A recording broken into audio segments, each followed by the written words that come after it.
नमस्कार दोस्तों, मैं हूं राजन चौहान और आप देख रहे हैं हमारा channel mister R horror tales. यहाँ हम आपके लिए लेकर आते हैं ऐसी डरावनी कहानियाँ जिनसे आप बाहर तो निकल सकते हैं लेकिन उनके साए से कभी नहीं। तो चलिए दोस्तों, आज की दहला देने वाली कहानी शुरू करते हैं। दानापुर की दुल्हन। बिहार के दानापुर गांव में इन दिनों मुखिया के घर शादी की तैयारियां जोरों पर थीं। मुखिया की इकलौती बेटी कमलेश्वरी की शादी एक बहुत बड़े घराने में तय हुई थी। पुराने जमींदार अखिलेश बाबू ने अपने बेटे कुलदीप के लिए कमला को पसंद किया था। शादी से पहले हल्दी की रस्म का दिन आया। ढोलक की थाप और औरतों के मंगल गीतों के बीच सब खुशियों में डूबे थे। तभी काकी बोली, फुलवा, ये हल्दी और उपटन बिटिया के ससुराल से आया है, जल्दी से रस्म शुरू कर। फुलवा हल्दी घोल लाई। रस्म शुरू होते ही जैसे ही हल्दी कमला के बदन पर लगी, वह अचानक चीख उठी, माँ, ये क्या है? मेरी खाल जैसे कोई नोच रहा है, बहुत दर्द हो रहा है। औरतें घबराकर पानी डालने लगी, लेकिन जहां जहां हल्दी लगी थी वहां गहरे लाल निशान पड़ चुके थे। सब दंग रह गए। किसी ने धीरे से कहा, लगता है हल्दी में कांच पीसकर मिला दिया गया है। घर का माहौल सहम गया, लेकिन शादी की तैयारियों के बीच किसी ने खुलकर चर्चा नहीं की। अगले दिन ससुराल से शगुन आया। भारी जोड़ा, गहने और चूड़ियां। संदूक खोला गया तो सब चौंक उठे। लाल जोड़े के साथ काली चूड़ियां रखी थीं। जेठानी बोली, अरे, दुल्हन को काली चूड़ियां कौन भेजता है? ये तो बहुत बड़ा अपशगुन है।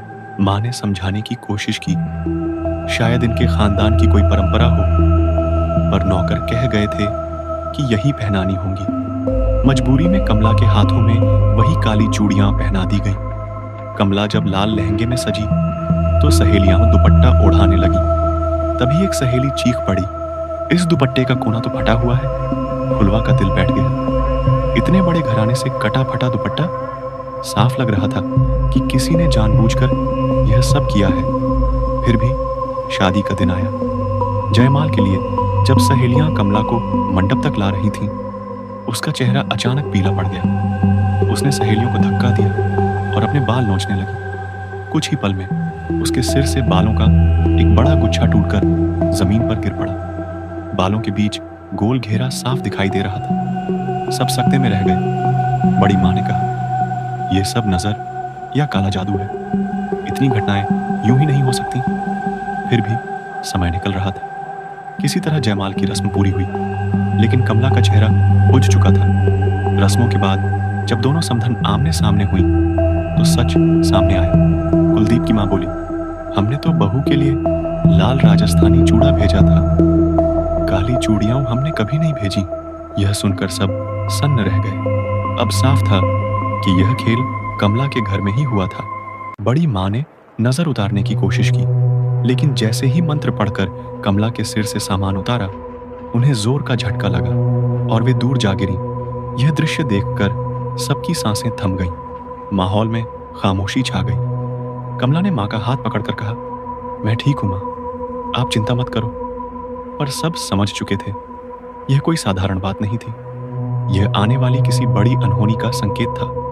बारात विदा हो गई। ससुराल में गृह प्रवेश और मुंह दिखाई तक सब रस्में शांति से हो गईं। ससुराल वालों को लगा कि शायद मुसीबत यहीं छूट गई है, लेकिन कहते हैं ना, बड़े तूफान से पहले हमेशा एक डरावनी खामोशी होती है।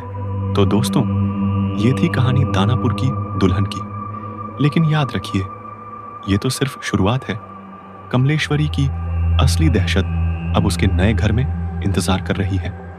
क्या हवेली में भी वही रहस्यमयी परछाइयां उसका पीछा करेंगी? क्या काली चूड़ियों और टूटे बालों का राज खुलेगा? यह जानने के लिए जुड़े रहिए हमारे channel mister R horror tale से। अगर आपको यह कहानी पसंद आई हो तो वीडियो को लाइक करें, शेयर करें और चैनल को सब्सक्राइब करना बिल्कुल मत भूलिए, क्योंकि अगला हिस्सा दानापुर की दुल्हन पार्ट 2 बहुत जल्द लेकर आएंगे। और यकीन मानिए, वो और भी ज्यादा डरावना होगा।